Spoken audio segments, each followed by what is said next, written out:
hazijulikani zilivyotumika. Moja kwa moja mtazamaji, ni kupeleke katika hoteli ya Serena ambapo kumekuwa na mkao pale wa faragha kati ya afisi ya mwendesha mashtaka ya umma DPP Nurdin Haji akiwa pamoja na George Kinoti wa DCI na Twalibu Mbarak ambaye ndiye afisa mkuu mtendaji wa EACC na viongozi wa dini kuzungumzia maswala ya ufisadi. Sasa hivi wanahutubia wanahabari. Tuwasikize. These are powerful tools that require the support of all people, both in and outside the criminal justice system. We have given respective undertakings that we shall not only need word to the people we interact with, but also that whatever required, members of the broad spectrum of clergy represented here shall give their full support to beneficiaries of alternative dispute resolution mechanisms. These include plea bargaining and diversion, which enable accused persons seek restorative justice and promote smooth assimilation back to society. As leaders representing millions of people and heading institutions mandated to be the moral and ethical custodians in our society, we are pledged to fully support the war against corruption and to lend our voices and efforts in combating this vice. We have a moral responsibility to ensure that we live up to the creed of our faith so as to bequeath the next generation a better country, devoid of corruption. We are the generation to do this, and with the Almighty God helping us, we can and we will be able to fulfill this vision. We therefore want to appeal to our congregants, followers, and the people we are jointly called to serve to desist from corruption. We also appeal to our political leaders to refrain from politicizing the war on corruption, but to instead join hands with us and the government to end this vice. We must not allow corruption to win. We can and we must win this war. God bless Kenya. God bless us. That is a joint statement of the religious leaders and the institutions that are met today. And we want to thank you for coming and the support of the media in ensuring that Kenyans are put abreast in this war against corruption. May God bless us. Okay.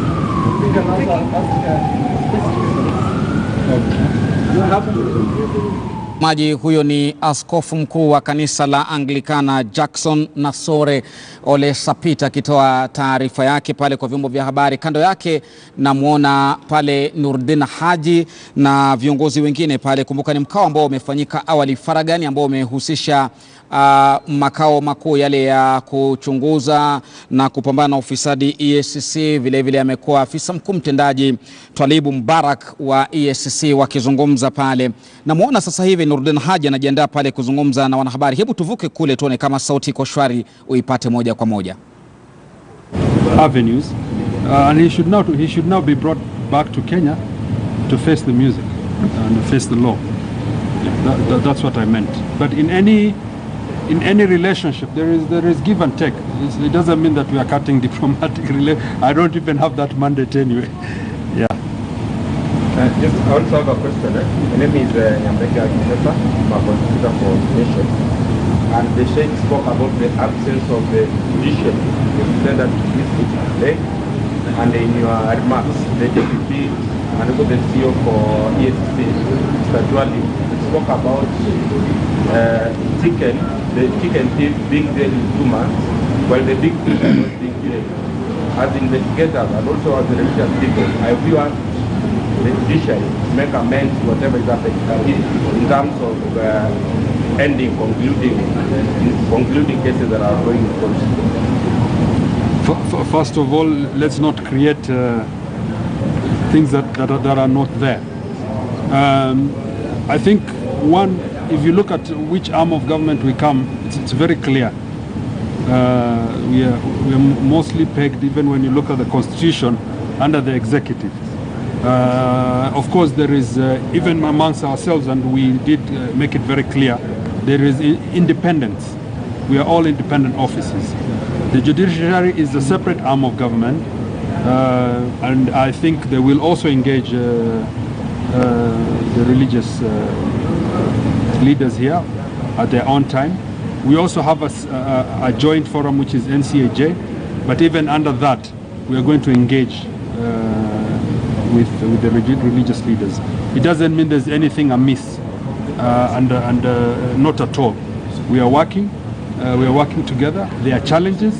We, from the executive arm, have enumerated the challenges that we have to the religious leaders so that they appreciate what we are going through, and hopefully the judiciary will also do the same.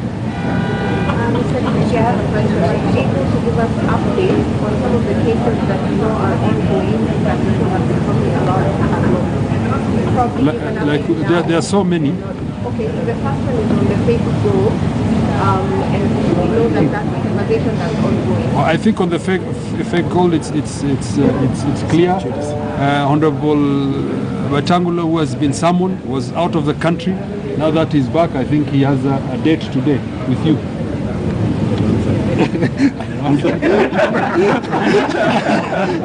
He has a date with the DCI. We need to go to those. Yeah, but there will be another forum. Were you able to get a statement the IT asking them to give your report by 7 days? I think that's 7 days. yeah, but you see, 7 days is within reason.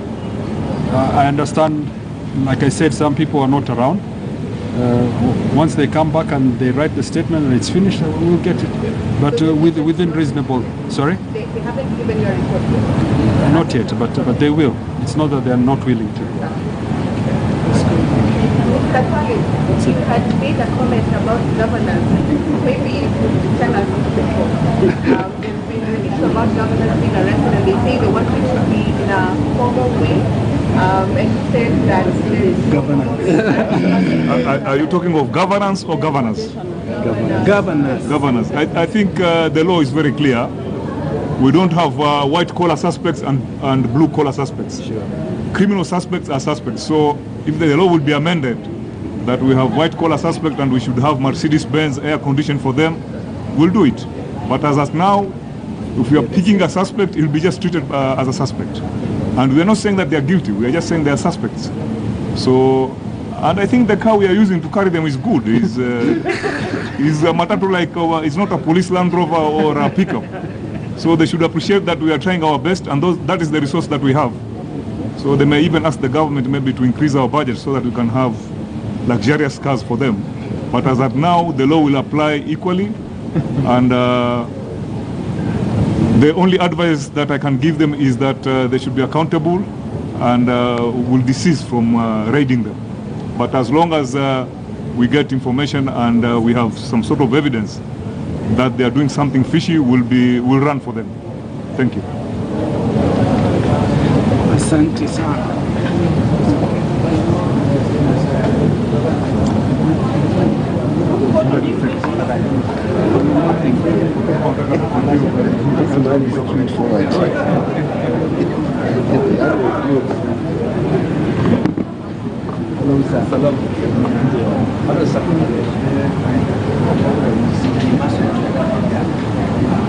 Mtazamaji, ni viongozi mbalimbali ambao wanahusika haswa na masuala ya maadili na kupambana na ufisadi.